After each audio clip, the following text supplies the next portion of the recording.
গাড়িতে উঠে গেছে এবং আমরা তখন মুভ করে আসতাম এবং এখানে আসার পরে আমরা আমাদের পিছনে একটা জিপ আটকায় গেছে। কারণ জিপের সামনে আপনার হচ্ছে মোটামুটি 100 জনের মতো পুলিশ তখন আমার জিপের ইয়েতে চলে আসছে। আমার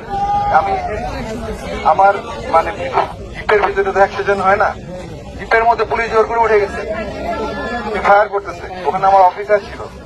এখন সামনে 100 জন পুলিশ, তারা তাদের যে পজিশন রাস্তা ব্লক করে তারা যেভাবে হেঁটে আসে তারা এভাবে ফায়ার করতেছে এবং হেঁটে আসছে। এখানে আমার অফিসার জিপ নিয়ে, আমি বুঝাতে পারছি আপনাদের।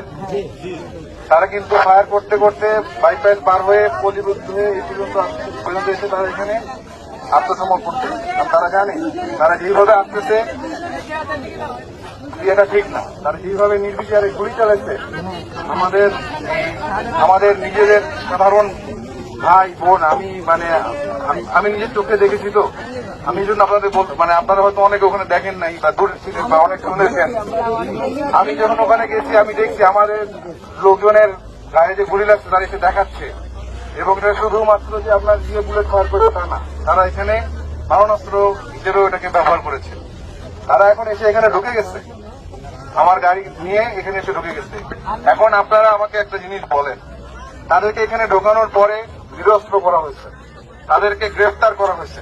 এখন তাদের নথিপত্র, নাম, কি কোন দায়িত্ব, এই সকল জিনিসপত্র ডকুমেন্টেশন করা হবে। তাদেরকে কিন্তু প্রথম কথা তাদেরকে গ্রেফতার করা হয়েছে, এটা কি ক্লিয়ার আপনারা? আমাদের ডিভিশনের জিওসি মহোদয় বলেছেন তাদের উপযুক্ত বিচার হবে। আপনারা তো সেনাবাহিনীর সাথে এতদিন ছিলেন, আমরা আপনাদের সাথে ছিলাম, আমরা তো গ্রাউন্ডে ছিলাম। দেশের জনগণের যান মালের নিরাপত্তার দায়িত্ব আমাদের, আপনাদের। আমরা একটা অনেক বড় সমস্যার সমাধান করে আজকে এখানে এসে পৌঁছাইছি।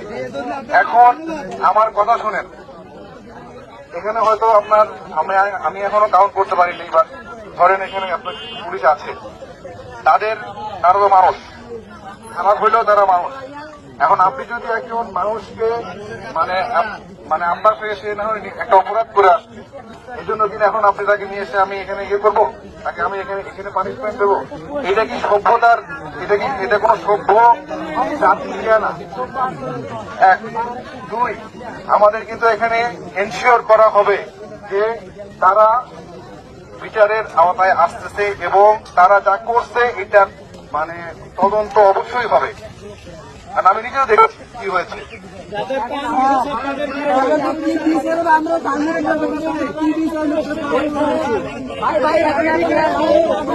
আপনারা সবাই বলবেন না,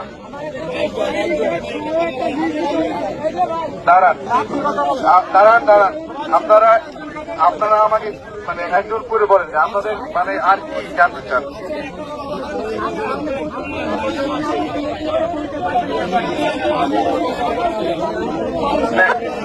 পুলিশের